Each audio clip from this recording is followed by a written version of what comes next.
YouTube channel You Fitria. Hari ini aku pengen ngebahas tentang tips seleksi tes bakat skolastik beasiswa LPDP 2024. Dan teman-teman setelah nonton video ini, one shot auto lolos. Yuk kita simak. Kali ini aku mau berbagi informasi tentang proses seleksi bakat skolastik LPDP yang pernah aku ikuti, dan ini akan bermanfaat buat teman-teman yang sedang mempersiapkan diri untuk seleksi tes bakat skolastik beasiswa LPDP 2024. Oke, sebelumnya teman-teman boleh subscribe dulu channel aku dan nyalain tombol loncengnya supaya nanti ketika aku upload konten-konten informasi tentang LPDP atau yang lain, teman-teman bisa dapat notifikasi. Ya, oke teman-teman,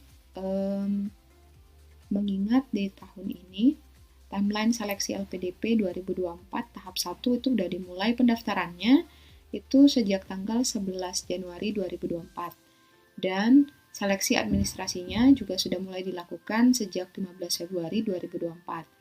Artinya teman-teman tinggal menunggu pengumuman hasil seleksi administrasi di tanggal 1 Maret 2024. Ini berarti kurang lebih 2 minggu teman-teman menunggu panitia LPDP melakukan proses seleksi administrasi. Dan buat jadwal seleksi tes bakat skolastik dari LPDP itu sendiri dijadwalkan di tanggal 18 Maret 2024. Artinya teman-teman, kalau teman-teman melakukan persiapan setelah menunggu pengumuman hasil seleksi administrasi, teman-teman hanya punya waktu 17 hari sampai dengan tes bakat skolastik itu dilaksanakan. Tentunya itu akan bikin teman-teman sangat kewalahan menurut aku ya, karena berdasarkan pengalaman pada saat aku ikut tes waktu itu, kebetulan aku sedang bekerja, itu cukup menyita waktu yang luar biasa karena harus fokus menyiapkan diri. Tapi kalau teman-teman melakukan persiapannya dari sekarang, aku rasa teman-teman bisa mendapatkan hasil yang maksimal. Kenapa harus disiapkan dari sekarang? Aku positive thinking dan optimis bahwa teman-teman bisa lulus seleksi administrasi selama teman-teman melengkapi persyaratan yang sudah ditentukan oleh panitia seleksi beasiswa LPDP tahap 1 tahun 2024. Nah, teman-teman, aku sedikit cerita dulu. Aku adalah awardee LPDP PK 202, di mana aku ikut seleksi LPDP itu tahap 2 di tahun 2022, which is ini akhir tahun gitu ya. Nah, aku ikut jalur reguler dan sekarang aku menempuh pendidikan program studi pendidikan matematika di Universitas Pendidikan Indonesia. Alhamdulillahnya waktu itu aku tes pertama sekali, jadi baru pengalaman pertama aku ikut seleksi LPDP dan alhamdulillah juga lulus. Mungkin juga berkat doa dari orang tua ya. Nah, teman-teman sebenarnya dari pengalaman daftar LPDP kemarin,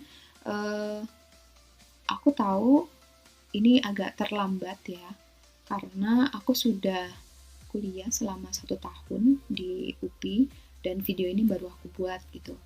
Tapi aku ngerasa bahwa masih banyak teman-teman yang penasaran dan pengen tahu untuk tips dan trik gimana bisa mendapatkan skor maksimal di TBS dan bisa lolos sampai dengan tahap akhir seleksi beasiswa LPDP. Hanya dalam 1 kali mendaftar gitu ya. Nah, dan aku rasa juga untuk saat ini tidak ada kata terlambat aku buat sharing ke teman-teman semua, karena memang sistem seleksi TBS LPDP serta tipe dan bentuk soalnya itu masih relatif sama. Jadi teman-teman dari pengalaman aku dan juga dari teman-teman yang lain yang ikut tes di tahun 2023, itu tesnya masih punya tipe dan bentuk soal yang sama. Oke, nah sebelumnya teman-teman banyak banget yang pengen tips itu dan pengen tahu gimana sih sukses TBS lolos one shot aja gitu ya.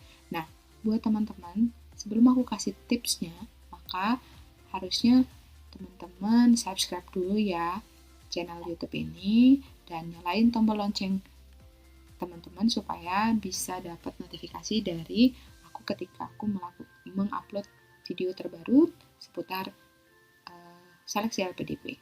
Ya. Nah, teman-teman pertama harus tahu dulu tes bakat skolastik itu adalah tes yang seperti apa.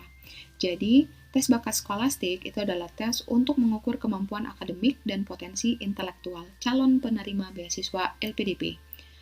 Artinya, teman-teman harus bisa dipastikan bahwa punya kemampuan akademik dan potensi intelektual yang baik, supaya pada saat teman-teman menjalani pendidikan dan menerima beasiswa LPDP itu, teman-teman bisa fokus dan bisa menyelesaikan tanggung jawab teman-teman sebagai seorang awardee gitu ya.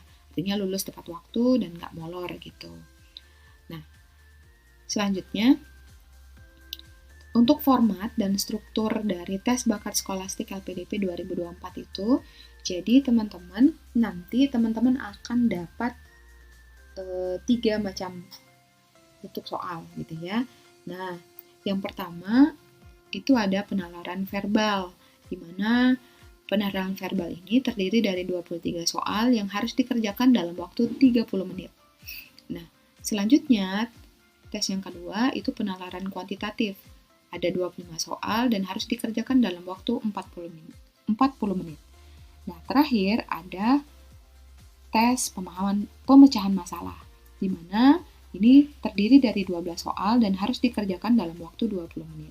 Nah, teman-teman, karena ini adalah tes CBT, jadi teman-teman tidak bisa skip soal gitu ya. Artinya, ketika penalaran verbalnya sedang diujikan, maka teman-teman harus menghabiskan waktu mengerjakan soal penalaran verbal itu.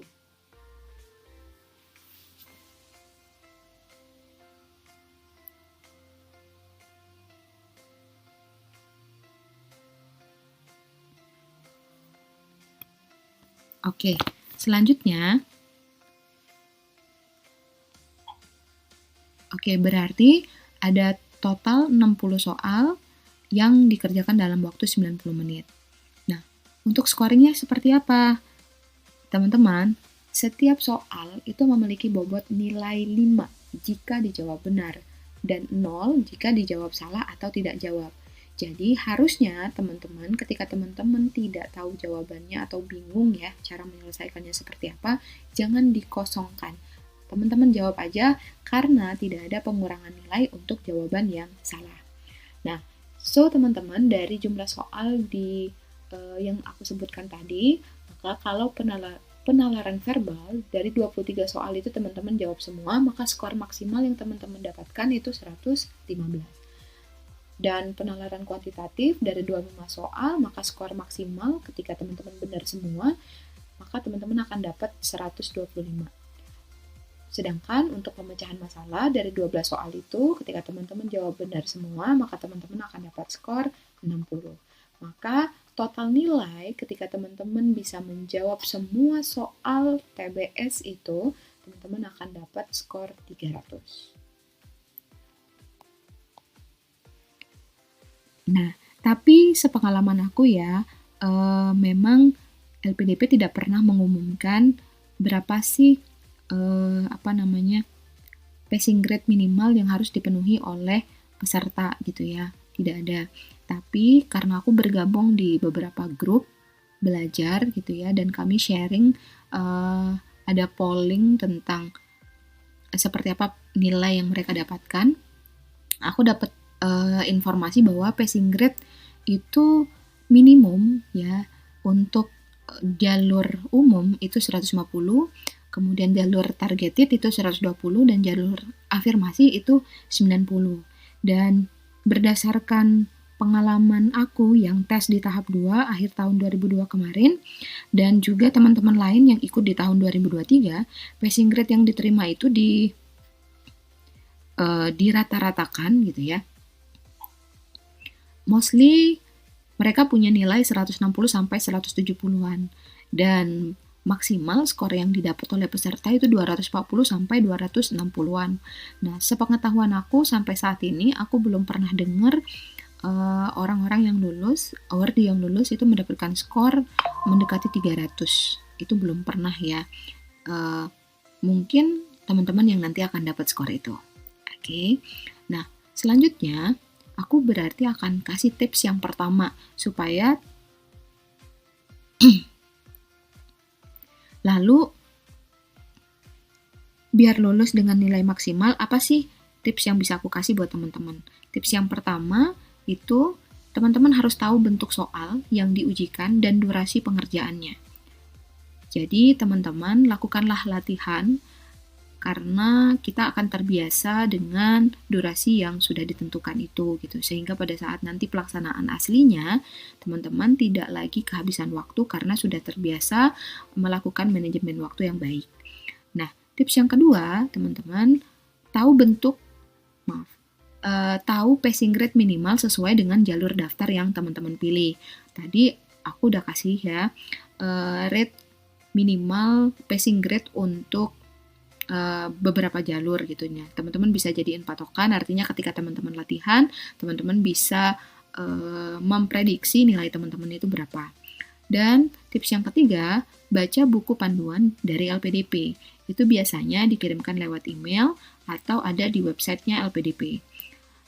Ikuti aturan dan ketentuan dari LPDP itu, karena pada saat melakukan tes TBS itu ada beberapa panduan yang diarahkan oleh LPDP. Misalnya, teman-teman harus menginstal aplikasi CBT, aku lupa namanya apa gitu ya, yang akan digunakan pada saat nanti tes TBS-nya gitu. Kemudian, teman-teman juga harus memahami mekanisme tesnya dan syarat-syarat yang harus dipenuhi, seperti teman-teman punya koneksi internet yang baik, karena kalau tidak nanti akan nge-lag dan teman-teman akan keluar secara otomatis gitu dari sistemnya gitu kan. Itu jangan sampai terjadi gitu ya. Kemudian juga teman-teman diminta untuk berada dalam satu ruangan tertutup yang tidak ada orang lain di sekitar teman-teman gitu. Jadi ngerjainnya sendiri, dan pada saat melakukan tes itu harus on cam. Jadi memang dipastikan tidak ada orang yang membantu teman-teman gitu. Nah, buku panduan itu sangat berguna buat teman-teman melakukan persiapan pada saat sebelum tes untuk memastikan bahwa tidak ada kendala teknis yang terjadi pada saat teman-teman melaksanakan tes itu gitu. Nah, terus pertanyaannya pada saat tes itu, berdasarkan pengalaman aku, seperti apa sih tingkat kesulitan soal TBS itu? Menurut pengalaman aku ya, jadi tes itu sebenarnya nggak terlalu sulit, tapi nggak gampang juga.